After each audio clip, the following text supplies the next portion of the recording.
Lakers need to worry about more, CP3 or Booker?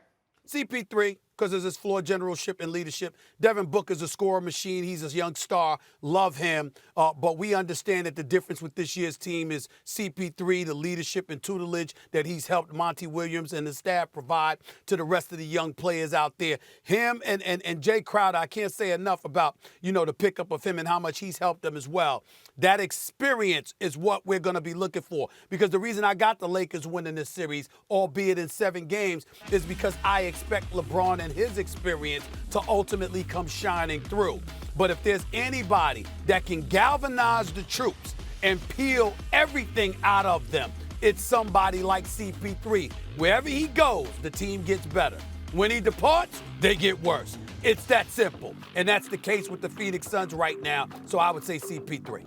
Yeah, though he's never been to a conference finals. Look, I agree CP3 has those intangibles you're talking about. Nothing you can do about that. What are you going to do about his leadership? What are you going to do about his decision-making? You can't even counteract that. The thing to worry about is Devin Booker. Because Devin Booker, as I see it, has a game that he reminds me of a little mini Kobe. Like, he can score from anywhere, almost no matter what you do. And when the lights shine brightest, it seems to me he plays better. In the bubble last year, he was killing the game. This man scored 70 points, 70, in an NBA game when he's 20 years old. And the whole thing about, is he an empty calorie stats dude on a bad team? No. In the bubble, they were 8-0, and he was scoring more than 30 points a game. No, he's a big stat dude on a team that doesn't lose. I mean, over the span of the last, plus the bubble this season, bubble plus this season, they have the best record. And Devin Booker is their best scorer. What do the Lakers do about that? You gonna put KCP on him? You're gonna bring Wes Matthews off the bench and try and stop him? What are you gonna do about Booker?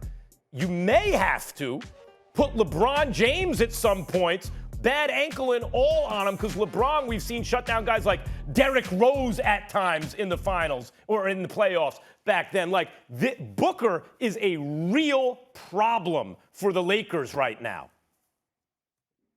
Obviously, guys, both of these gentlemen are key pieces for what Phoenix is trying to do, but I'm taking this one to Chris Paul in this conversation. Yes, Devin Booker is a prolific scorer, but the Lakers also have prolific scorers. And a matchup that's really interesting to me in this one is Dennis Schroeder and CP3. We know that CP3 is the general. He's the difference in this team's performance this year compared to last year. But those are two guys that know each other. We know that Chris Paul is all about gamesmanship, talking to the refs, talking a little trash, maybe a little chicken wing here or there. So I think his ability maybe to unsettle someone that he knows so well in Dennis Schroeder could be something that we need to keep an eye on in this particular ball game. But it's definitely CP3 as the floor general, distributing for these guys, as well as playing that pick and roll with DeAndre Ayton. So I'm taking CP3 on this one, although Devin Booker is 100% going to be important. Let's also understand one thing that's very important, Max and Monica, is this. The acquisition of Andre Drummond is significant because when you have an additional big body to put in a low post and you're not asking Anthony Davis to man up, per se, literally man on man, and he can play that role of a spy, essentially on the front line, patrolling the front line from a shot blocking perspective. That limits what you can do on the interior. Now, we look at DeAndre Ayton, and obviously he's shooting about 56% from the field or something like that. So, he's averaging about 14 a game. The bottom line is you're going to expect something from him, a little something. He's going to have to do something. But if you're looking at everybody else, particularly the guard play, they're going to have to score. If the Lakers get back on defense, which obviously we expect them to do, you're going to have to be able to score from the perimeter primarily because you're not going to be able to do but so much on the interior. And that's what we have to take into account, the length of the LeBrons, the length of even an Anthony Davis who can get out on perimeter shooters, the length of even a Kyle Kuzma who's a legit 6'8".